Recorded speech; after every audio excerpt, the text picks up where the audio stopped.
Okay, welcome back. यसमा चाहिँ हामीले पेडिकेट लजिक हेर्नेवाला छौँ। के हो त पेडिकेट लजिक, अनि त्यसलाई कसरी हामीले चाहिँ जनाउन सक्छौँ, इङ्ग्लिस सेन्टेन्सलाई कसरी कन्भर्ट गर्नेवाला छौँ भनेर सिक्नेवाला छौँ। ठिक छ। पेडिकेट लजिक भनेको के हो त भन्दाखेरि यसमा चाहिँ हामीले के अरे रिप्रेजेन्टेसनल फङ्सनालिटी अब बढ्छ। प्रपोजिसनल लजिकले चाहिँ एभ्री, सम यस्ता यस्ता केसहरू गर्न सक्दैन भने अब पेडिकेट लजिकबाट त्यो काम गर्न सकिन्छ। त्यसैले पेडिकेट लजिकको सिन्ट्याक्सहरू भनेको यी तीनवटा कुरा मिलेर बन्ने हुन्छ: टर्म्स, पेडिकेट्स र क्वान्टिफायर। त्यसो के हो त टर्म्स भनेको केही अब्जेक्ट, कुनै अब्जेक्टलाई डेनोट गर्छ जो चाहिँ ट्रु अर फल्स मात्र हुँदैन कि त्यसको कुनै एउटा प्रोपर्टिजहरू हुन्छ। जस्तो कुनै एउटा कन्स्ट्यान्ट हुनसक्छ, भ्यारिएबल हुनसक्छ। जस्तो के भन्दाखेरि let's say Tommy is a cat, यस्तो यस्तो चाहिँ के हुन्छ त टर्म्स हुन्छ। र टर्म्सहरू फङ्सन्स पनि हुन मिल्छ। ठिक छ। र हामीले फङ्सन्स युज गर्न मिल्छ।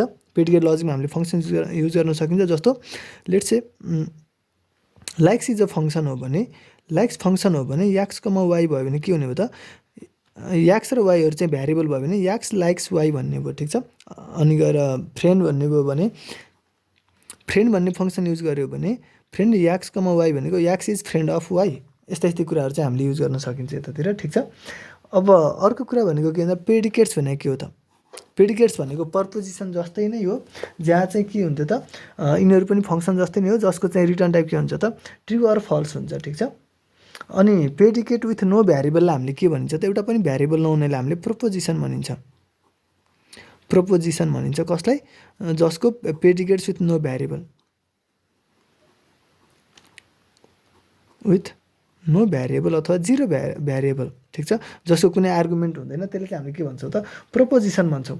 र अनि पेडिकेट विथ ओन भ्यारिएबललाई चाहिँ के भन्छौँ त हामी, एउटा मात्र भ्यारिएबल हुनेलाई चाहिँ हामी के भन्छौँ त के अरे प्रोपर्टी भन्छौँ। For example student x, x is a student भनेर जनाएको हुन्छ यसले। ठिक छ।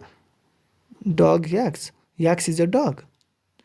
CAT y, y is a cat. यो चाहिँ के हो त एउटा मात्र के छ त एउटा मात्र भ्यारिएबल छ, जुन चाहिँ के हो त यो प्रोपर्टिज हो। ठिक छ।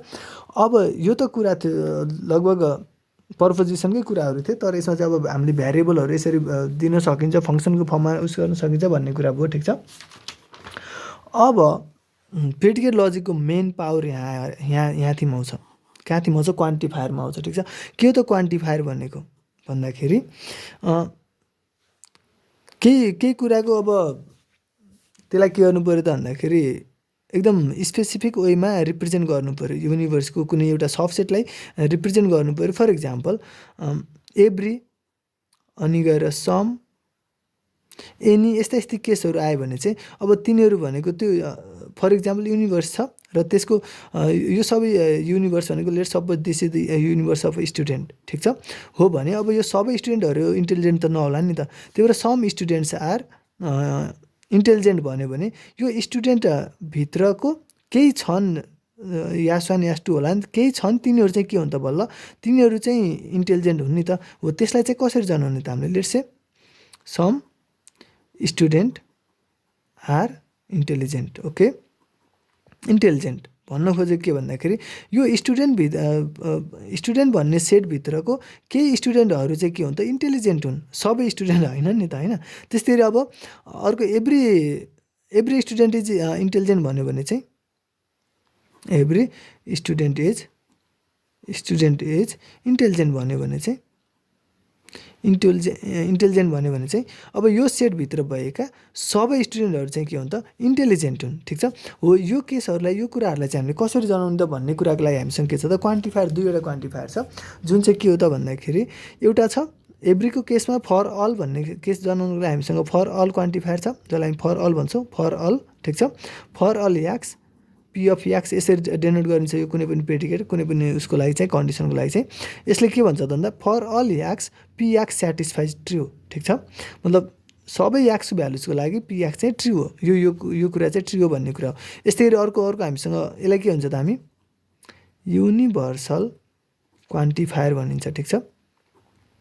युनिभर्सल क्वान्टिफायर भनिन्छ। यस्तै गरी अर्को के छ हामीसँग देयर एक्जिस्ट भन्छ यसलाई, देयर एक्जिस्ट। ओके, यसलाई के भन्छ हामी there exist. Okay, there exist x such that P of x is true भन्ने कुरा हो।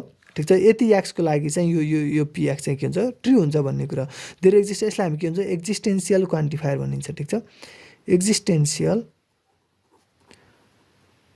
क्वान्टिफायर भनिन्छ यसलाई चाहिँ। ठिक छ, हो यसरी हुन्छ यसमा चाहिँ कुरा। अब यिनीहरूको युज गर्न चाहिँ जान्नुपर्ने हुन्छ।